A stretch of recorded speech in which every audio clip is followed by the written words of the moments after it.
Good morning. Welcome to Stock Market Today. It's Tuesday, November 10th, 2020, and this is your host, Dan Russo, the Chief Market Strategist at Chaikin Analytics. Find me on Twitter. I'm at Dan_Russo_CMT.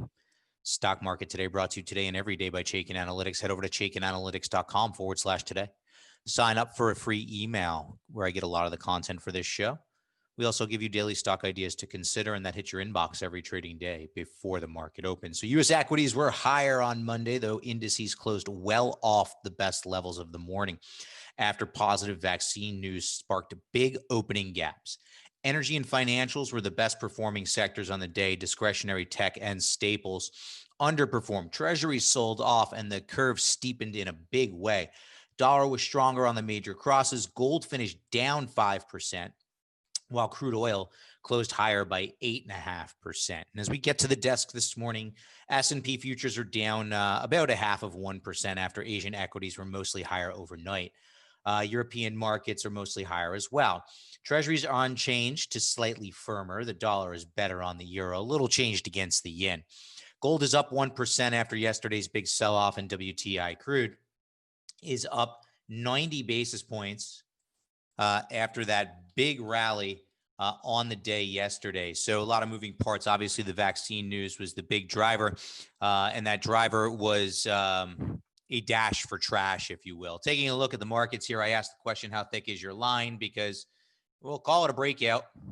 We had a gap and then a complete fade throughout the rest of the day for the S&P 500. But, we kind of did break out briefly, and we're holding above. Now, what we don't love, I don't love seeing the futures down 50 basis points here this morning.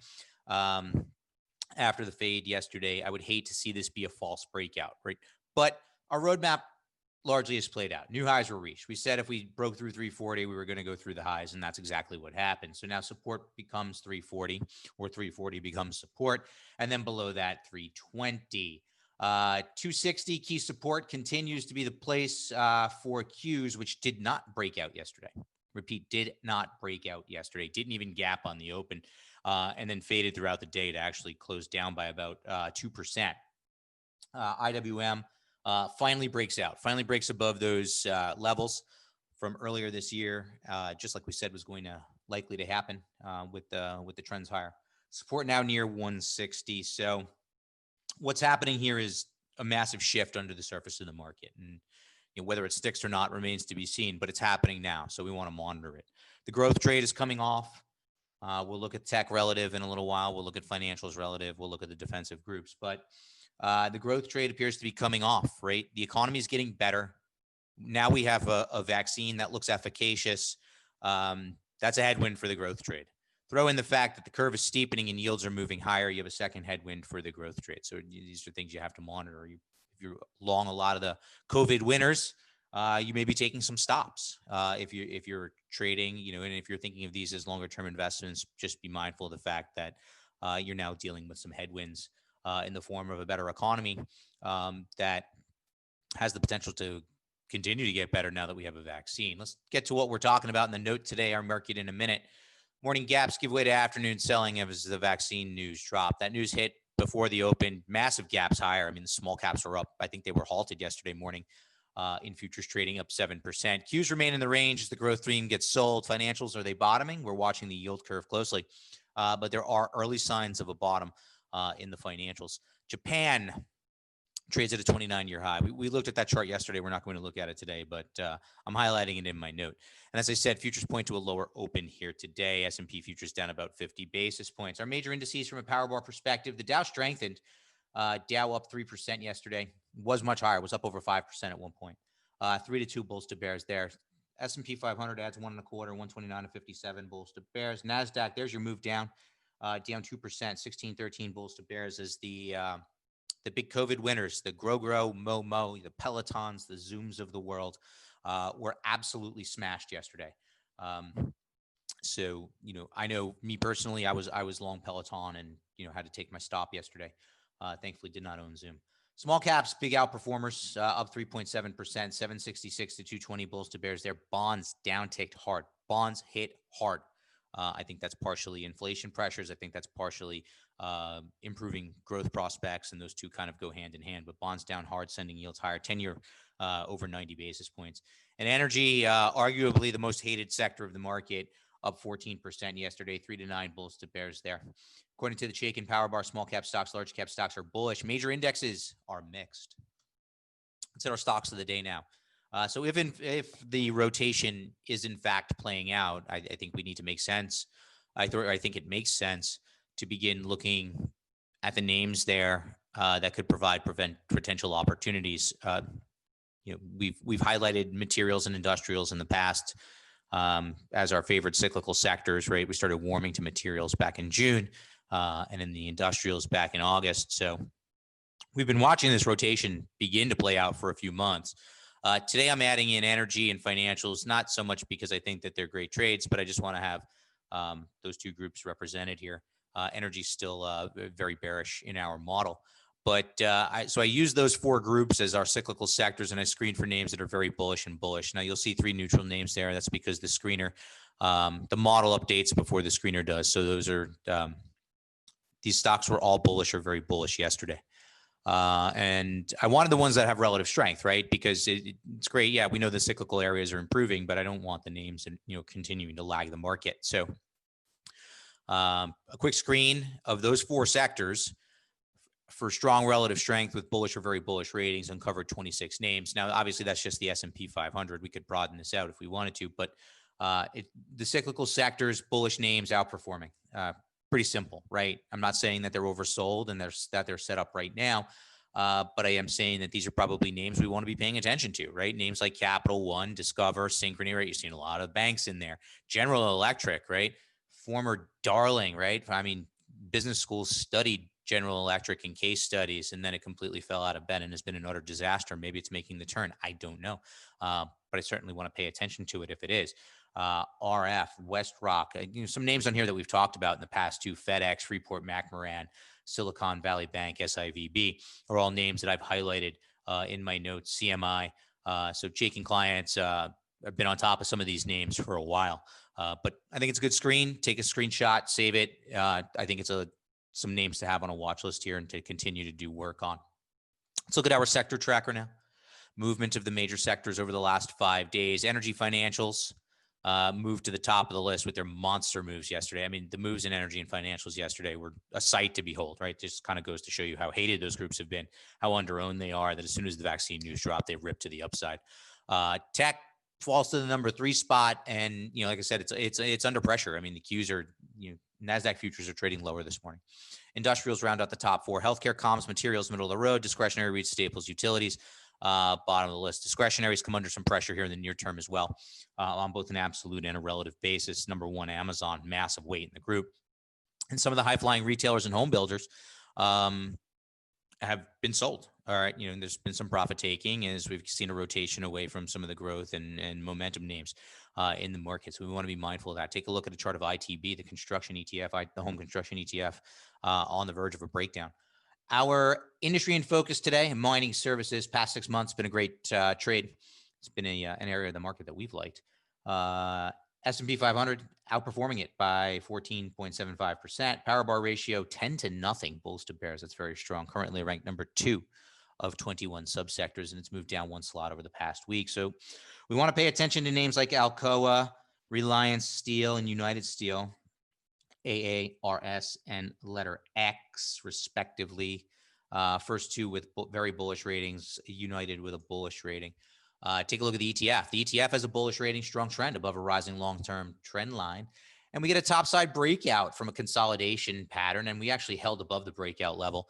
Been outperforming since mid-July. Money flow mixed of late, but still slightly bullish. Only real knock I have here is that the fund is overbought. But I think if you buy into a growth, returning to the market, returning to the economy type trade, rather, you should probably be paying attention to the metals and mining space, and we certainly are. Take a look at XME and its holdings. There are 10 bullish stocks there that might make some sense. Let's look at what's trending now.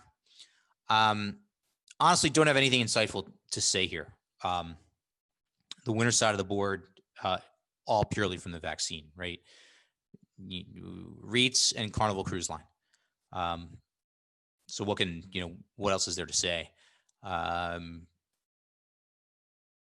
Vaccine, things are going to reopen. People are going to take cruises again, right? People may go shopping in bigger groups. More people might be hitting the malls.